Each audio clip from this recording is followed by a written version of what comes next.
The transport ship shuddered one final time before its hull split apart, scattering debris across the purple-tinted sky of planet DX-435. Inside the falling wreckage, Jack gripped his harness tightly, his knuckles white as the emergency sirens blared. Across from him, the crystalline form of Rel glowed with a dim blue light, their alien features showing what Jack had learned to recognize as fear. The impact came suddenly. Metal screamed against rock as the ship's remains plowed into the planet's surface. Jack's head snapped forward, then back, and darkness claimed him for several minutes. When he opened his eyes, acrid smoke filled the cabin. His diplomatic uniform was torn, and blood trickled down his forehead. Through the haze, he saw Rel still strapped to their seat, their crystalline body flickering weakly. "We need to move," Jack called out, coughing. His universal translator crackled with static but still worked. The hulls braked.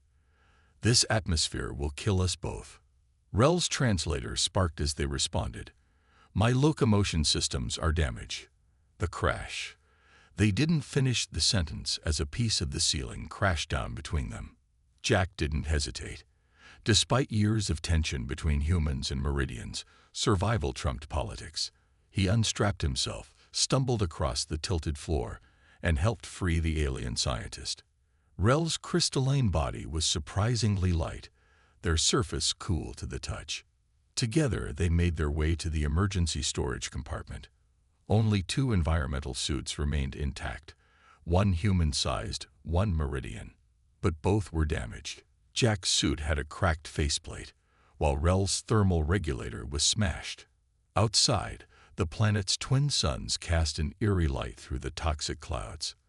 The crash had left them in a valley surrounded by sharp black rocks that seemed to pulse with an inner glow. Strange, vine-like growths moved in the wind, or perhaps they moved on their own. "The rescue beacon," Rel said, their crystal form pulsing with each word. "We must activate it." "The peace conference." Jack nodded grimly. They had both been heading to the most important diplomatic meeting in decades. Jack carried critical treaty documents, while Rel had breakthrough research that could bridge the gap between their species. They found the beacon beneath a crushed console. Its housing was cracked, vital components exposed to the caustic air. Rel examined it with their specialized sensors while Jack secured their immediate perimeter. "This is unfortunate," Rel announced. "The beacon's primary matrix is intact, but its power core is depleted. Without it, no signal will reach either of our peoples." A screech echoed across the valley, followed by the sound of something large moving through the twisted vegetation. Jack pulled out his emergency blaster, standard issue for diplomats in wild space. "We need shelter. Can we salvage anything else from the ship?" "The cargo hold appears partially intact," Rel observed. "If we can reach it, the containers could provide temporary protection from the environment." Another screech, closer this time. The vines near the ship's rear section began moving more deliberately, reaching toward the wreckage. Jack and Rel shared a look that transcended species. Whatever their differences, whatever dreams of peace they carried, survival came first. "Follow me," Jack said, raising his blaster.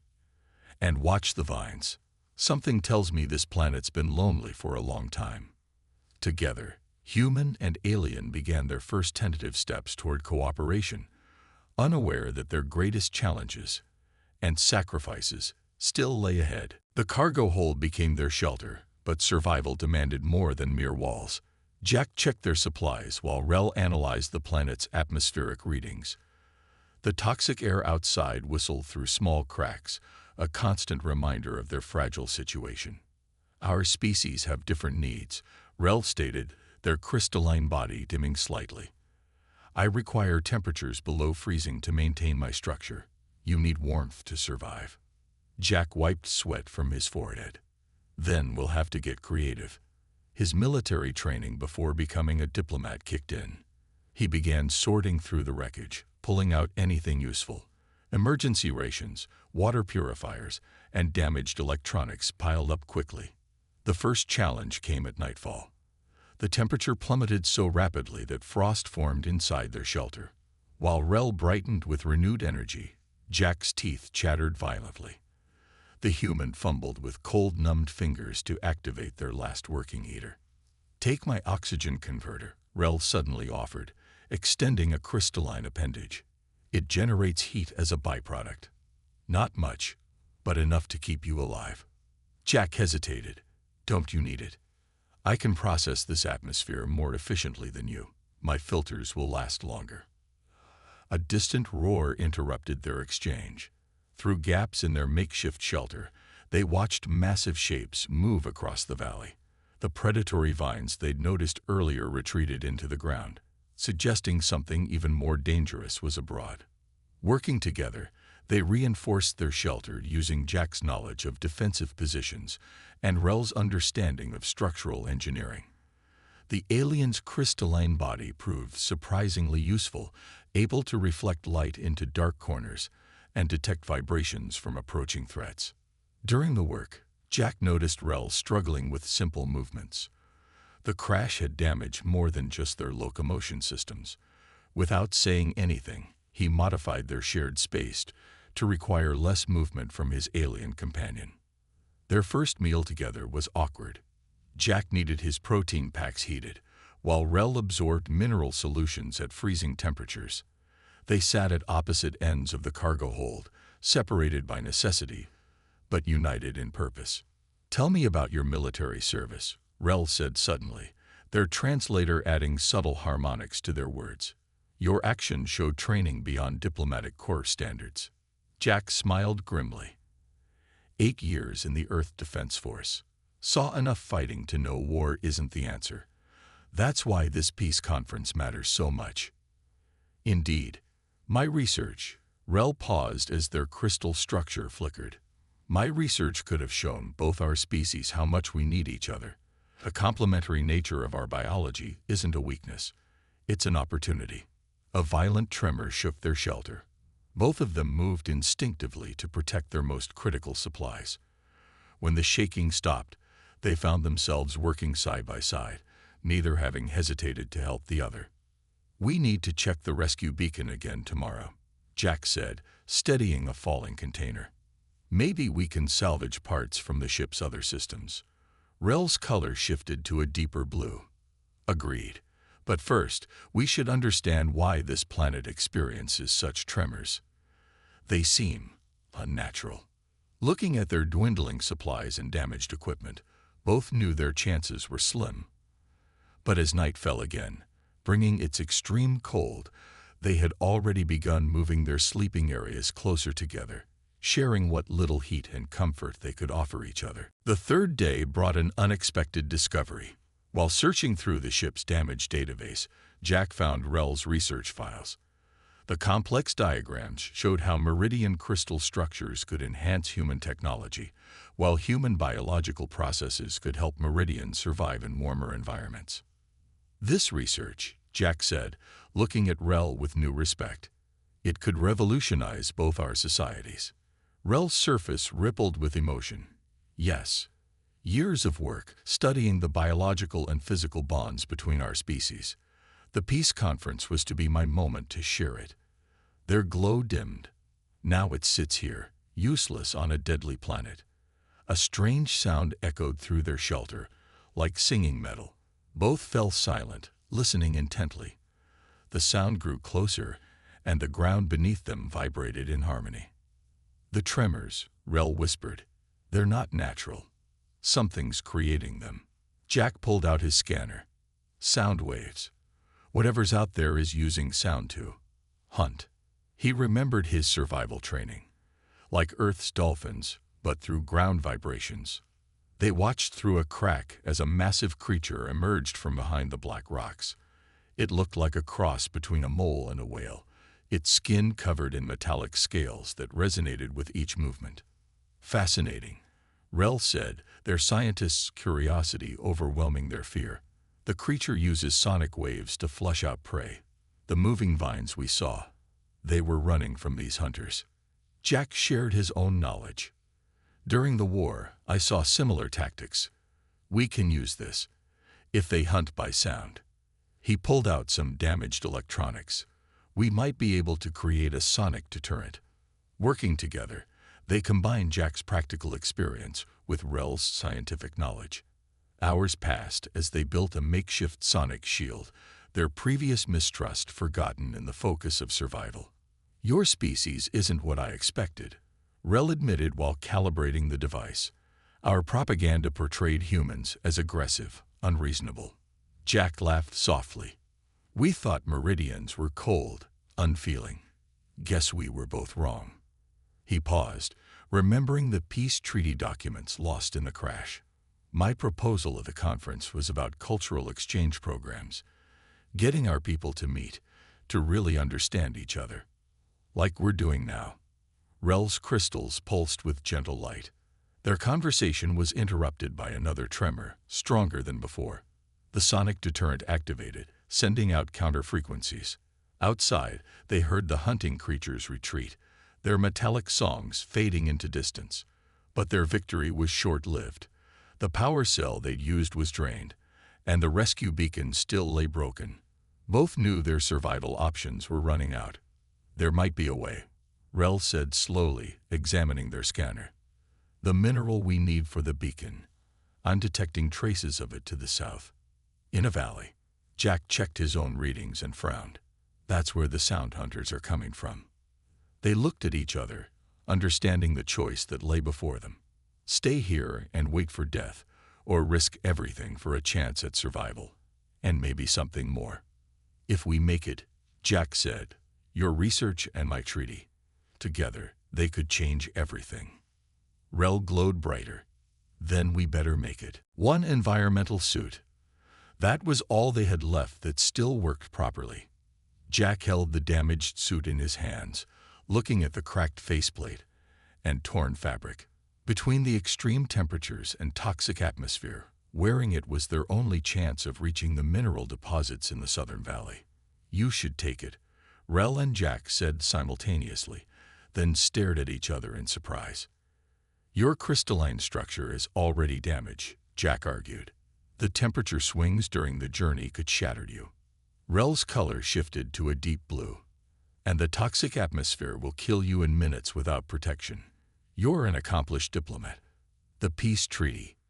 Your research is more important," Jack cut in. "It could save millions of lives, advance both our species." Outside, the sound hunters began their evening chorus, their metallic songs echoing across the valley. The vibrations made the remaining suit tremble between them. Rel studied the suit carefully. "Perhaps we could share it." "Share it?" "The journey is 50 miles. We could take turns. One wears the suit while the other." Rel's glow flickered. "The other would need to be carried in a sealed container." Jack ran calculations in his head. "The oxygen recycler only works at half capacity. Even taking turns, we'd be pushing our limits." "Then we push them," Rel said firmly. "We alternate every 4 hours. When one walks, the other conserves energy in a cargo container." They spent the next hours modifying a container, making it airtight for Jack and temperature-controlled for Rel. Every step wrought new problems. The suit's power cell wouldn't last the whole journey. The sound hunters would detect their movement. The toxic atmosphere would gradually degrade their equipment. The more problems they found, the more determined they became to solve them. "We'll travel at night," Jack suggested, marking their route on a makeshift map. "The temperature works better for you then, and the sound hunters seem less active." Rel added their knowledge. "The mineral deposits show stronger readings during the cold cycle. We can use my bioluminescence to navigate." As they prepared for the journey, both understood what remained unspoken. The chances of both of them surviving were minimal. Even if they reached the minerals, fixing the beacon would expose them to deadly conditions. Yet when morning came, they began their preparations without hesitation. Jack helped Rel repair cracks in their crystal structure.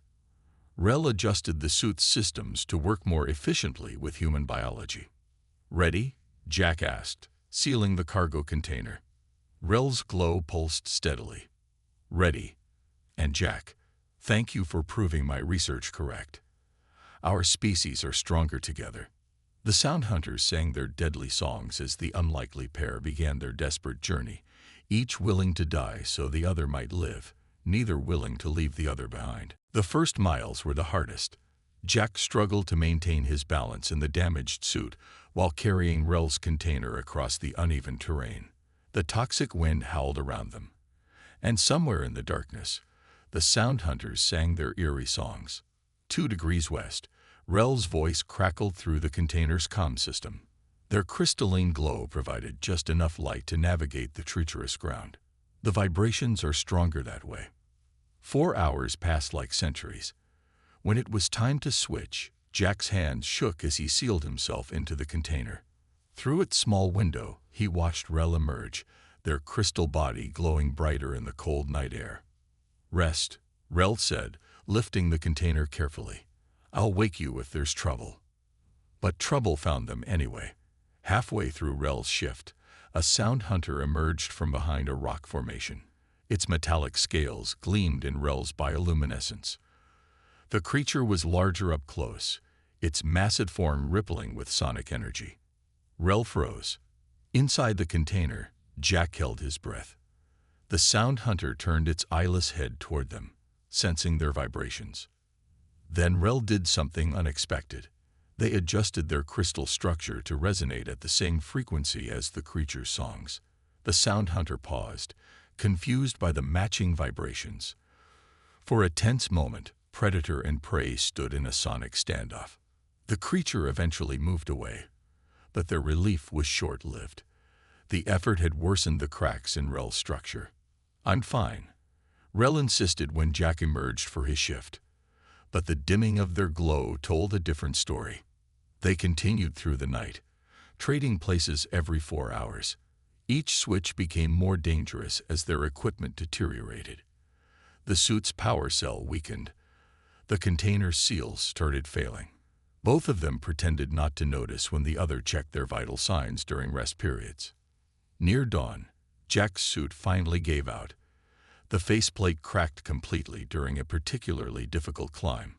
Toxic air seeped in, burning his lungs. He barely managed to reach the container transition point. "Don't speak," Rel ordered, quickly sealing Jack inside. "The damage to your respiratory system." But Jack grabbed their crystalline arm. "Your structure. It's failing too." They looked at each other through the container's window, both seeing the truth. Neither of them would survive much longer. The southern valley, with its vital minerals, still lay ahead. And beyond that, if they somehow succeeded, waited the deadly task of repairing the beacon. Yet when Rel asked, "Continue," Jack didn't hesitate to nod.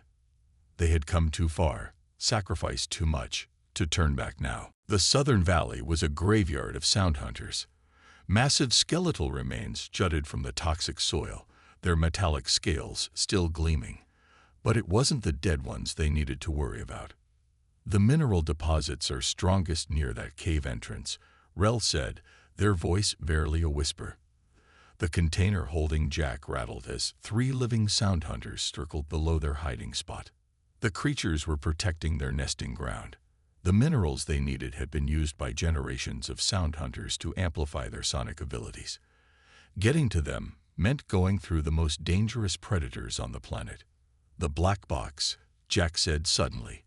His breathing labored from the toxic exposure. "From the ship. We need to get it."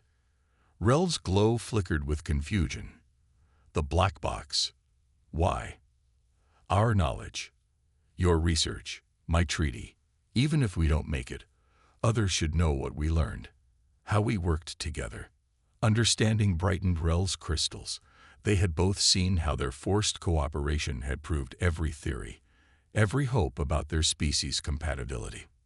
Their shared struggle held the key to lasting peace. Using the last power in the environmental suit, Rel made one final trip back to the crash site. When they returned, their crystal structure was riddled with deep cracks, but they held the black box triumphantly. Together, they recorded everything. Jack's diplomatic insights merged with Rel's scientific discoveries. They documented how their differences had become strengths, how survival had turned enemies into allies. "Ready?" Jack asked when they finished, though they both knew what the answer would cost. Rel nodded. Together. They chose dusk, when the sound hunters were distracted by hunting. Jack, barely able to breathe, operated the sonic device they'd built. Rel, their crystal form failing, used their last energy to resonate at frequencies that confused the creatures. The plan worked, but the cost was devastating. They'd reached the minerals, but Jack's lungs were burning from toxic exposure. Rel's crystal structure was shattering from the temperature changes. As they collected the precious minerals, both knew they were gathering their own salvation and their own doom. The materials would power the beacon, but repairing it meant exposing themselves to the full force of the planet's deadly environment. "The black box," Rel said softly, their light dimming. "It has to survive. Our peoples need to know." Jack nodded, understanding passing between them. Their personal dreams, their individual futures, meant nothing compared to the chance for lasting peace between their species. The Sound Hunters' songs echoed through the valley as diplomat and scientist prepared for their final task, their sacrifice already written in the stars above. The rescue beacon lay before them, their last hope and final task. With trembling hands, Jack fitted the mineral crystals into the power core, while Rel made the delicate connections. Neither of them wore protection anymore. They had sacrificed their last working equipment to reach this point. "The alignment must be perfect," Rel said, their voice weak, crystal body barely glowing. "One mistake, and the signal won't reach orbit." Jack's vision blurred as he worked, the toxic atmosphere burning his eyes and lungs. "Almost there. Just need to." He coughed violently, nearly dropping a crucial component.